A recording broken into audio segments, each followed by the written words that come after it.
Well, not one to shy away from a controversial move, President Trump has again stoked the ire of the international community by walking away from the table of one of the largest international bodies on human rights. The US has pulled out of the United Nations Human Rights Council, accusing it of hypocrisy. It comes as the president faces pressure at home over his domestic policy on migration. Well, Hillel Neuer is a human rights activist and executive director of United Nations Watch. Good morning to you. Good morning. Not a surprise if we go back to 2006 when this organisation was set up. The Bush administration at that time didn't like this organisation either. That's correct. And actually the ambassador who was the architect of the U.S. pulling out in 2006 is now the National Security Advisor, John Bolton. Yeah. And you can assume that he played a major role in this decision. The argument from those who are part of this council is that it may not be perfect, but you're better staying in and trying to reform it from within. What do you make of that argument? Well, reform failed. That's a fact. The council has been around for 12 years. The members today include China, Cuba, Qatar, Saudi Arabia, Venezuela, and so forth. So the key part of the reform that Kofi Annan had spoken of was the composition. That completely failed.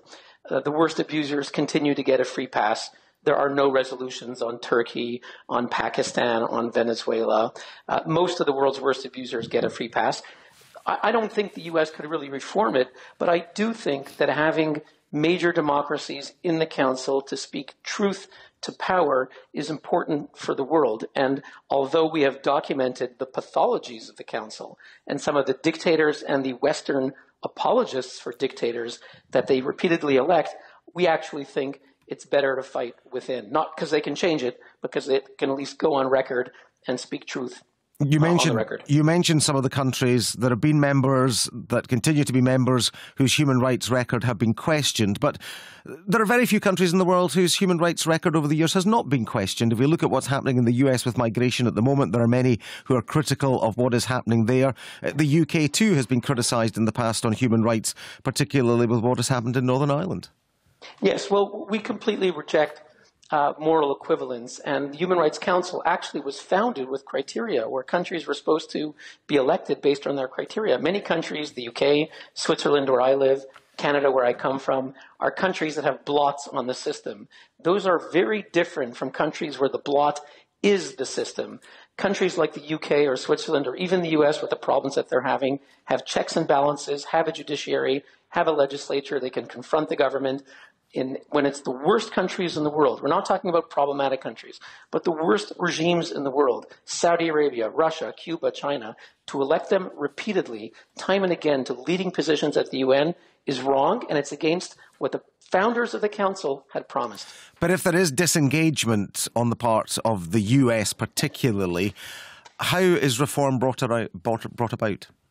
Well, I just said before that I believe in engagement, so I think the US should stay and fight, and that's what we called for, and I've testified in the U.S. Congress that the U.S. should stay.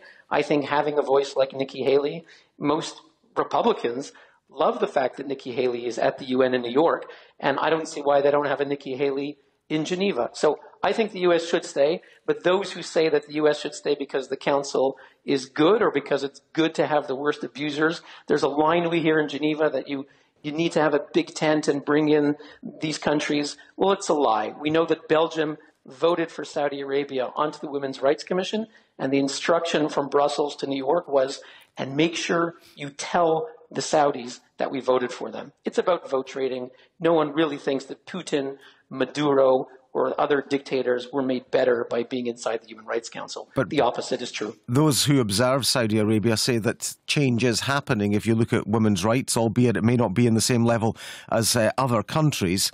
Is that not an argument for engagement, for bringing them into the tent?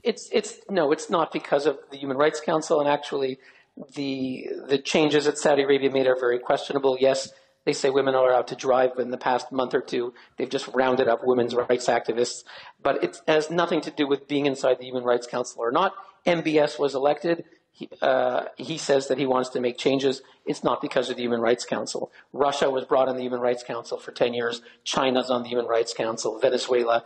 These countries have just gotten worse and worse. We do believe that countries that have spotty records, that do want to improve, there can be an argument for engagement, but the worst dictatorships, they only join for one reason, and that's to have a false badge of international legitimacy. Thank you very much for speaking to us this morning. That's Hillel Neuer, human rights activist and executive director of United Nations Watch.